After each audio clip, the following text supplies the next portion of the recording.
marriage is for child creation. It would be great for child communities and all of these things. And now listen, by the time the religious aspects got into marriage, they were people heads off and burning Bibles. So listen, I know we want to take it back to the past and act like the past was better, but there's always a negative part of the past. Flattening. That's what they call flattening. Oh, there's always this. There's always that. It ignores anything that could possibly be significant about something or about some circumstance. Oh, you could always say that. It's like, yeah, you could always say that, but in many or most cases, you might be wrong to do that or to emphasize that. I mean, well, yeah, but you could always say things were better. Yeah, you could always say that you could always say. That's the bullshit part about relativist rebuttal. The question is, you could put this back to me, is whether or not the person who's rebutting with, quote, you could always say, is doing so in an appropriate moment. If you go back and you look at the English, this has all been there. People were getting their heads chopped off. The Crusaders were doing their things across countries, and they were spreading Christianity through threats. I just started this video. Okay, I'm 31 seconds into it. I don't know that Andrew has, I'm just going to guess, Andrew has not prescribed some scenario where we return to, where he said, hey, what we need to do is get back to medieval England and start beheading and burning people at the stake and so forth, for reasons 1 through 10. And by the way, Andrew nor the audience here, the viewing audience, needs a reminder that those kinds of practices, or just barbarism, were in play back then. It's not like by him saying that we're going to be like, oh my God, really? That's a good point. You know what? We should probably stay away from anything from the past. We all fucking know that. In a minute, because I saw the first minute and a half of this, he's going to accuse Andrew of cherry picking something, or of again, it's all this fucking projection bullshit with these people. There's a difference between sorting and cherry picking, right? If you're cherry picking, it means you're taking. So what would be an example? I'm in Seattle. Let's say it rained every day for a year here, and it's known to rain all the time here, obviously. If a traveler were to come here and for one day and it was sunny, beautiful, like Riviera type weather, and then they go back to wherever they came from, and somebody says, hey, how was Seattle? Was it raining? And the guy says, oh, it doesn't rain there. I went there. It was beautiful weather. No, it's a myth. That would be cherry picking, because he's not taking the entire body of evidence into account. However, or they were to ask me, if somebody who lives here, hey, how's the weather? What's the weather like out there? I say, oh yeah, it rains a lot, but man, when it's sunny, and it's sunny enough, it's beautiful. It's like the Riviera out here. I'm not cherry picking. I'm appraising. I'm sorting. Right? I'm sorting what is true. I mean, what's largely true is that it's like the Riviera 3 months out of the year, and the other 9, it's kind of like it's iffy, with the arrow pointing towards rain. That's the sorting version of it. Spreading Christianity through threats and violence. What does that have to do with anything? Now, that's what you're trying to uplift. That's what you're trying to Projection. See, this thing I just cherry picked and then flattened and compressed into a brick. I'm now going to throw it at you, and you have to own it. Bullshit. I don't even know what the hell you're talking about. You wouldn't know what I'm talking about. I don't. That's where you're lacking. I have no so idea. Catch up. You're sitting across from me. Andrew has an idea, but he's trying to get this guy to clarify, obviously, because he's not going to be able to clarify, and he's going to stammer, he's going to goalpost shift, he's going to pull all this crap, right? What does the Crusades have to do with divorce? That was when your holy marriage was the best marriage that you're trying to go to. Now listen.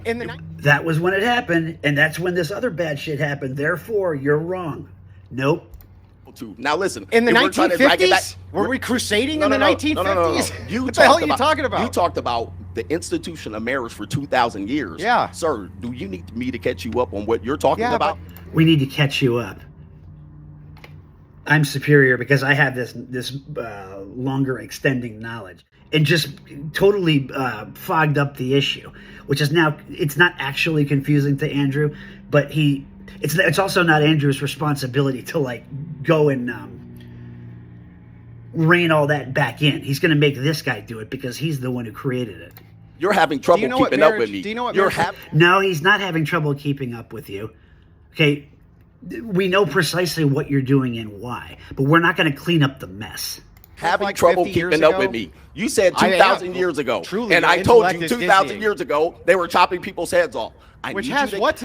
I just told you that. That's the repetition.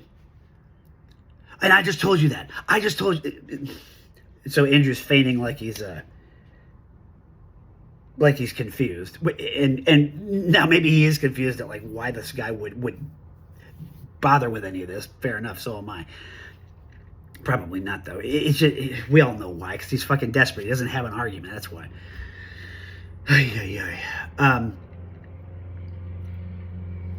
Dude, this airport traffic is nuts. All right. Anyway. Years ago. Truly, and I told you 2,000 years ago. And I told you, right? So the repetition is him just saying what he's already said. He's just repeating the invalid claim you've already made. And with increasing force is a tactic. It's an effective one against people who don't know any better. But for those of us who do, and now you do, good, or people who are just generally interested in this sort of thing, we don't fall for that shit. And by the way, we get increasingly annoyed and angry when it happens. And because we get angry, okay, I'll say the narcissist, but let's just not diagnose this guy as that just yet. They then weaponize our annoyance at their insolence as us somehow being in the wrong. That's so many layers of trickery, but bullshit, weak ass trickery that we all see through, but that most people probably don't, and therefore, let's say we the the truth tellers, we end up needlessly running afoul of the third party who doesn't know the difference, because the narcissist trick, it's effective upon those who can't identify it. That's why we need to push back and illuminate it. And that's why people like Andrew or what's his buddy's name there? Rattlesnake. Jake Julius? Is that? Yeah, Jake Julius. Him. These people who are into the art of, let's say, rhetorical persuasion, debate, obviously. Debate is a mechanism for that. That's why it's not just about it, so-and-so exposes or so-and-so destroys. Yes, that's the act, but the reason why it's important is so that people don't fall for or that we minimize the amount of bullshit that people fall for. And we all get better we all learn. I mean, even the people who are quote unquote, let's say, experts or effective in this way, people like Andrew or Jake or whoever, I mean, they're always getting better at this. So it's not a question of perfection and never falling for it. I mean, if I have to fall for a little bit of bullshit once in a while in order to not fall for that same bullshit ever again, I'll make that trade. Years ago, they were chopping people's heads off. Which has what to do with anything? I just said it. They were chopping people's heads off. Therefore, to do with anything. I need you to catch up with me, sir. No, you've got to catch up with me. See, by default, I'm correct here. I've not established that, but I'm going to repeat this with enough force to make a third party believe that I have. Bullshit. If you want to take things back to the past, you have to accept everything as the past. You can't just cherry pick. Wow, here's the thing. You're cherry picking. Repeat, please. I need to... 2,000 years ago, they were chopping people's heads off. Which has what to do with anything? I need you to catch up with me, sir. Okay. If you want to take things back to the past, you have to accept everything as the past. No, you don't. I mean, you can accept everything that actually happened as having happened. But if I'm going to, quote, take you to the past, that doesn't mean I have to endorse every that might be the most ridiculous claim I've heard in a while. Hey, kids, I'm going to tell you a story from the past. Oh, but the past is where some of that bad shit happened. That means you endorse that. No, I mean... You can't just cherry pick. What he's saying is, you can't sort history, because doing so will undercut my argument. Wow, here's the thing. You're cherry picking. No, you're cherry picking. You want to take things back to tradition. You're taking something that's not relevant to this discussion, and from a related topic, temporally related, and then just like napalming the room with it here. needlessly. If you want That's to what take you're things back doing. to tradition, take it all the way back. Why stop at the 50s? Take it back to the 1890s. Because that's the ethic that Andrew is ascribing or prescribing. I guess I haven't heard him say that actually here because the video starts midstream. Let's just say that that's what he's doing. Who knows? I don't want to put words in his mouth, but if I say, or somebody asks me, hey, what's your favorite kind of music? And I say, man, I love that disco. Okay, so 70s, mid-70s, late 70s.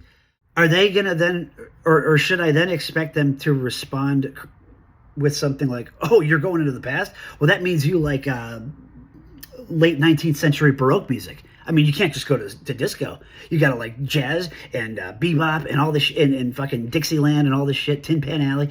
It's like, no, I mean, I do happen to like some of that, but not because I like disco. Not just because I departed from this very present moment we're in. Take it back to the 1890s. What you're saying right now is so incoherent, I actually don't even understand Well, it. that's what, listen.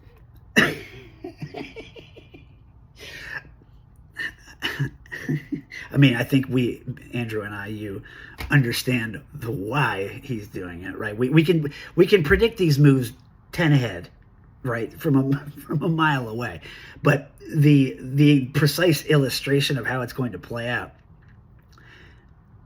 that's confusing. It takes a video like this, like a meta commentary, to go back and and map the whole thing. But Jesus Christ! But the why, Andrew knows that precisely. It's because this guy's got nothing.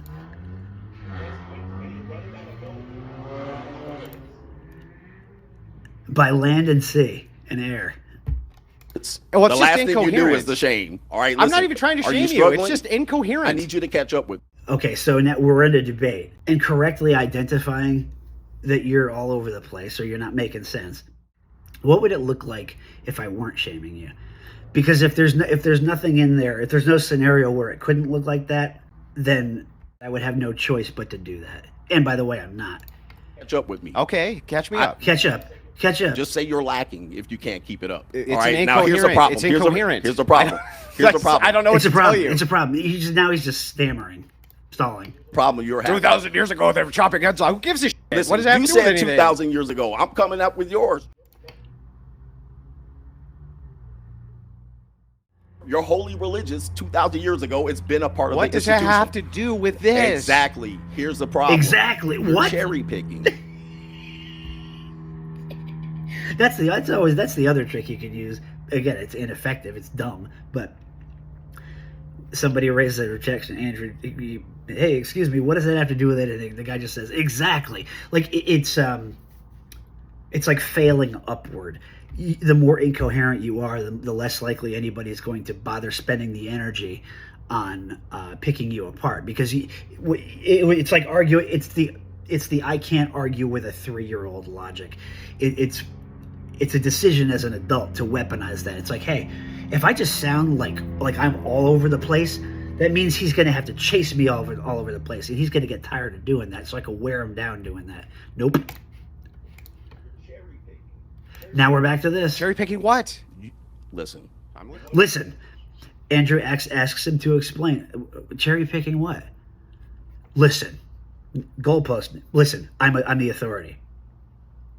I'm the authority. Listen. I'm resetting this. I'm resetting the authority. I'm not going to try to clarify what you just asked. But I need to get across because you just undermined me by questioning my lie. So I'm going to reset this and say, listen, I'm the authority here. I'm going to slow you down. I'm going to slow you down. I'm going to slow you down. What you're doing here. What I'm going to do actually is I'm going to slow you down because you're fucking right on my tail here. So I'm going to filibuster while I try to think of some more bullshit. Here. I'm going to slow you down, Okay. Because it's hard for you to keep up. He's just going. I understand. I understand. Even if you wanted to give that the most generous interpretation possible, I don't know what it would be. But now he's just he's overdoing he's stalling and he's overdoing the stalling. Like he doesn't have to keep, okay, all right, fine, you're going to slow me down. Go ahead and slow me down. You don't have to keep announcing your intent to slow me down. You to keep up. It is. You're right. I understand because you haven't been across. This is your toughest debate. Your audience knows this. Oh, it's rough. At how many? Rough. There's no God in marriage. Okay. In the United States. Yeah. Can we agree to that? When you get to There's no God in marriage in the United States. No. This is the oh my God. Church and state, okay, are not the same thing. In jolly old England, from whence we came, they were C of E, Church of England. In America, or in the early colonial America, marriage, while it is a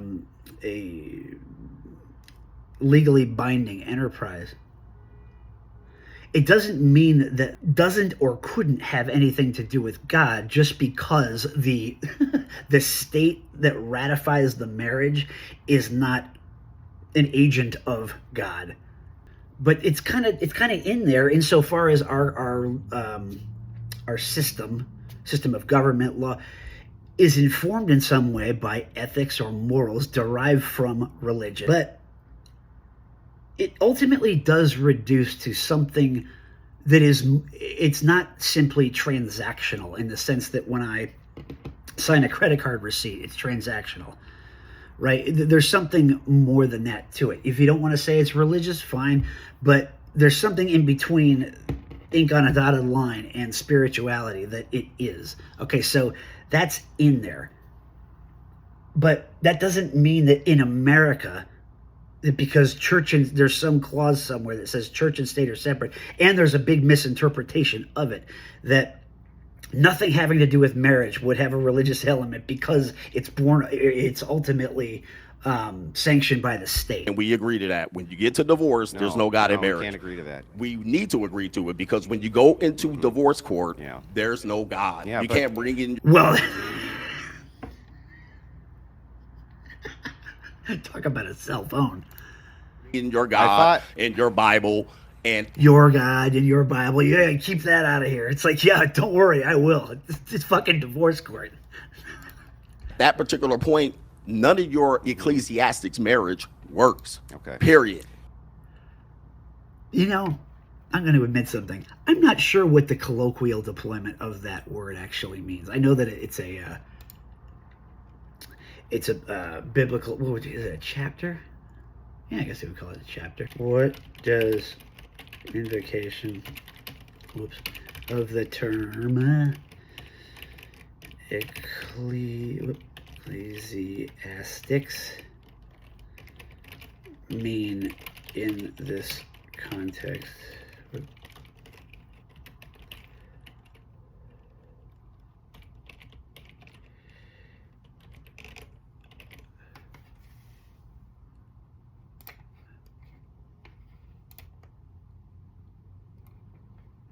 He's just using Ecclesiastes as a fancy way, I figured, of saying the religious side of marriage. The church sanctioned, God witnessed.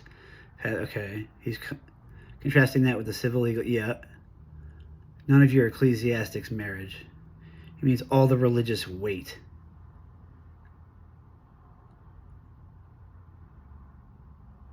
Yeah. In the courtroom, it's a marriage, not a covenant. That's kind of what I was saying before about the somewhere between ink on the dotted line and spirituality. That's a covenant would be the better word there. You can't say, oops, but God says we're still married, but the Bible says divorce is invalid, but my pastor says the judge doesn't care. Yep. The court doesn't care. Yep. The courtroom. Yep.